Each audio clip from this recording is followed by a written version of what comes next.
तो पिछली वीडियो में लूफी किजारू के हमले को रोकता है और कहता है कि वो और उसका क्रू पहले से 100 गुना ज्यादा ताकतवर हो चुके हैं। ये कहते ही लूफी गियर 4 स्नेकमैन एक्टिवेट करता है और किजारू पर पंचेस की बौछार करता है, लेकिन किजारू हर एक पंच को आसानी से ब्लॉक करता है। किजारू कहता है कि वानो में काइडो को हराने के बाद लूफी अब एक फॉर्मिडेबल अपोनेंट बन चुका है। किजारू लूफी से पूछता है कि वो वेगापंक को बचाना क्यों चाहता है, जिसके जवाब में लूफी पूछता है कि किजारू वेगापंक को मारना क्यों चाहता है। किजारू कन्फेस करता है कि पर्सनली वो वेगापंक को नहीं मारना चाहता क्योंकि उन दोनों के बीच एक हिस्ट्री है, लेकिन वो वर्ल्ड गवर्नमेंट के ऑर्डर्स के खिलाफ नहीं जा सकता है। ये कहकर किजारू लूफी को एक जोरदार किक मारता है और लूफी उड़ते हुए फ्रंटियर डोम के बैरियर से टकराता है। इस अटैक में वेगाफोर्स 1 भी तबाह हो जाता है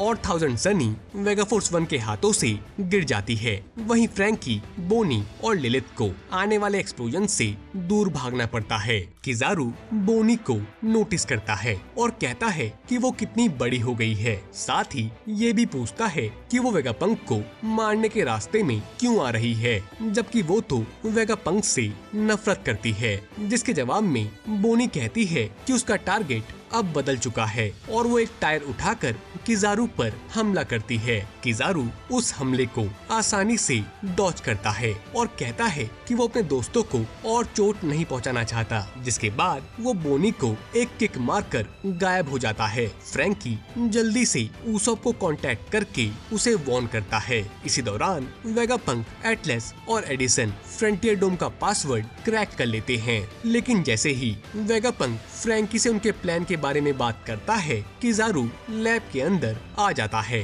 और कहता है कि उनका प्लान फेल हो चुका है। किजारू वेगापंक को मारने ही वाला होता है, लेकिन तभी लूफी गियर 5 में ट्रांसफॉर्म होकर किजारू को अपने हाथों से पकड़ लेता है। जब लूफी की हार्ट बीट की साउंड फेबियो फेस तक पहुंचती है, आयरन जाइंट एक्टिवेट हो जाता है। लूफी किजारू को पकड़कर घुमाता है और उसे कंट्रोल टावर से दूर फेंक देता है। इस छोटे से पल का फायदा उठाते हुए एटलस फेबियो फेस के लिए निकल पड़ती है ताकि पैसिफिस्टा के कमांड्स को मैन्युअली ओवरराइड कर सके, जिसमें वेगापंक उसकी मदद करता है। वेगापंक फ्रैंकी से कांटेक्ट करके बोनी की सेफ्टी के बारे में पूछता है। फ्रैंकी कहता है कि बोनी सेफ है, लेकिन वो फेबियो फेज में लैंड हुई है, जिसे सुनकर सांजी, वेगापंक और एटलस फेबियो फेज की तरफ निकल पड़ते हैं। वहीं जिनबे वेगापंक का लगेज इकट्ठा करता है। फेबियो फेज पर सेंटोमारू बोनी को बैरियर के साथ टकराने से रोकता है और उसकी जान बचाता है। बोनी, जो किजारू की किक से काफी इंजर्ड हो चुकी थी, अपनी डेल्फ्रूट पावर का इस्तेमाल करके काफी सारे मरीन्स को बच्चों में बदल देती है। दूसरी तरफ लेबो फेज पर जोरो लूची से लड़ता है और उसे टॉन्ट करता है कि लूची अब कभी भी लूफी को नहीं हरा सकता। इस टॉन्ट का जवाब देते हुए लूची कहता है कि वो लूफी के नंबर 2 को तो मार ही सकता है। एगहेड के बाहर किजारू अपने डेल फ्रूट का इस्तेमाल कर समुद्र में गिरने से बचता है और लाइट स्पीड से लेबो फेज पर वापस आता है। किजारू अपने लाइट पार्टिकल से अपनी कॉपीज बनाता है जो लूफी पर हमला करती हैं, जिसके जवाब में Luffy Gomu gomu no mi dawn web का इस्तेमाल कर उन कॉपीज को खत्म करता है। जिसके बाद लूफी भागने लगता है ताकि बची हुई कॉपीज एक लाइन में आ जाएं, ताकि वो गोमू गोमू नो डॉन स्टैम्प का इस्तेमाल कर उनको खत्म कर सके। लेकिन ये सब किजारू की चाल होती है ताकि वो लूफी को डिस्ट्रैक्ट कर कंट्रोल टावर में ऊसॉप को पकड़ सके। कंट्रोल टावर में पहुंचकर किजारू नोटिस करता है कि वेगापंक, एटलस, सांजी और फ्रैंकी वेगापंक 8 व्हीकल में वहां से भाग रहे थे। किजारू उन्हें ब्लास्ट करने की कोशिश करता है, लेकिन लूफी उस लेजर बीम को इंटरसेप्ट करता है और एक बार फिर उन दोनों के बीच लड़ाई शुरू हो हो जाती है। लड़ाई के बीच लूफी, जोरो, लूची और जिनबे को एक अजीब सी फीलिंग महसूस होती है। कोस्ट पर मरीन्स को पता चलता है कि एडिसन ने फ्रंटियर डोम को पार्शियली डिसेबल कर दिया है ताकि वेगापंक लेबो फेज से निकलकर फेब्रियो फेज तक जा सके। वहीं एटलस पैसिफिस्टास को मैन्युअली ओवरराइड कर मरीन्स को मारने का कमांड देती है और पैसिफिस्टास तुरंत इस ऑर्डर को फॉलो करते हैं। जब वेगापंक का ग्रुप फेब्रियो फेज की तरफ नीचे जाता है, सांजी को बोनी की प्रेजेंस महसूस होती है। इसी बीच बोनी एक वाइस एडमिरल का सामना कर रही थी, जिस पर वो अपनी एनडीए गन का इस्तेमाल करती है, जिससे वो वाइस एडमिरल बेहोश हो जाता है। बोनी ने एक वाइस एडमिरल को हराया ही था कि तभी एक और वाइस एडमिरल ब्लू ग्रास, जो अपनी डेल्फ्रूट पावर से एक मार्क 3 पैसिफिस्टा को कंट्रोल कर रही थी, बोनी पर हमला करती है। लेकिन सांजी आकर बोनी को बचाता है और उसे वेगापंक 8 में ले जाता है। सैटर्न पैसिफिस्टास को अपने अटैक रोकने का ऑर्डर देता है और अचानक फेब्रियो फेज के बीच एक मैजिक सर्कल बनने लगता है। मरीन्स को बताया जाता है कि सैटर्न एग हेड पर आ चुका है।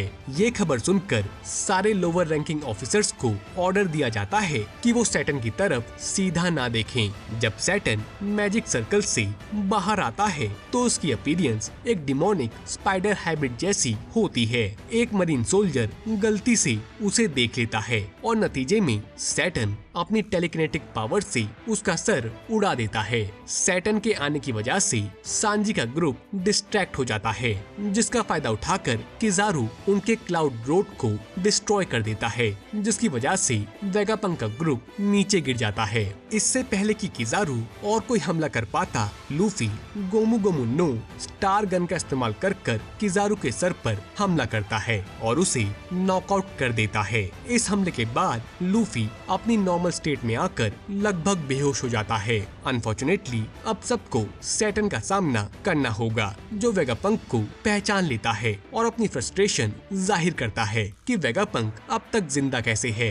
बोनी सैटर्न को देखकर गुस्से से भर जाती है और एक कटाना उठाकर सैटर्न की चेस्ट पर हमला करती है, लेकिन सैटर्न को इससे कोई फर्क नहीं पड़ता। सैटर्न अपनी आंखों से एक ऑरा एमिट कर बोनी को दूर फेंक देता है और उसे पकड़ लेता है। सांजी, जो बोनी की मदद करने आता है, उसको भी सैटर्न अपने अटैक से नीचे गिरा देता है, जिसके बाद सैटर्न अपनी छाती से कटाना को बाहर निकालता है और उसका घाव तुरंत हील हो जाता है, जिसे देखकर फ्रैंकी शॉक हो जाता है। इस कंफ्यूजन के दौरान कुछ मरीन्स वेगापंक को पकड़ने की कोशिश करते हैं, लेकिन सैटर्न उन्हें पीछे हटने का ऑर्डर देता है, कहते हुए कि अब उनके पास भागने का कोई रास्ता नहीं है। सैटर्न की नजर फिर किजारू पर पड़ती है, जो लूफी के अटैक की वजह से जमीन पर गिरा होता है और वो कहता है कि किजारू कुछ वक्त तक रिकवर नहीं कर पाएगा, जिसके बाद वो लूफी की तरफ बढ़ता है और अपने स्पाइडर लेग से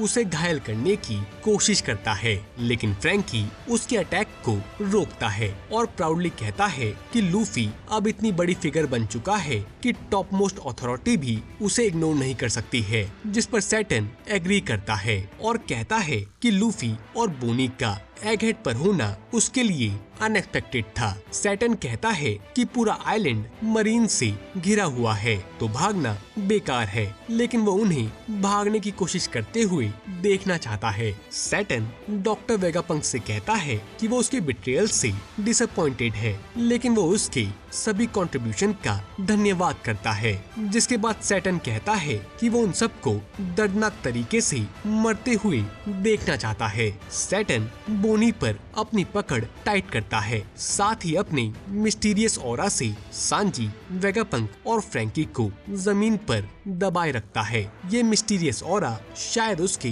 डेविल फ्रूट की पावर होती है। बोनी गुस्से से सैटर्न को देखती है और उससे कहती है कि वो उसके पिता का कातिल है, जिसके जवाब में सैटर्न खुलासा करता है कि कुमा एक गुलाम था। बुकानेर ट्राइब का आखिरी वंशज, जो एक भयंकर अपराध के लिए जिम्मेदार थे, जिसके चलते उसके पूरे ट्राइब को खत्म कर दिया गया था। कुमा उस ट्राइब का आखिरी वंश था। सैटर्न बोनी को उठाता है और मरीन्स को बोनी के सर को निशाना बनाने का ऑर्डर देता है। ये सुनकर सांजी और वेगापंक उसे रुकने को कहते हैं। इसी दौरान बोनी को कुमा की एक बात याद आती है जो उसने कई साल पहले कही थी। कुमा ने कहा था कि वो एक हीरो बनना चाहता है जो लोगों को उनके दुखों से बचाएगा, बिल्कुल निक्का की तरह। इस पर बोनी ने पूछा था कि क्या निक्का उसे भी आजाद करेगा, जिसके जवाब में कुमा हाँ करता है। और इसी के साथ ये वीडियो खत्म होती है। अगली वीडियो में हम कुमा की बैक स्टोरी के बारे में जानेंगे। तो एक रुमाल साथ लेकर आना क्योंकि आंखें नम होने वाली हैं।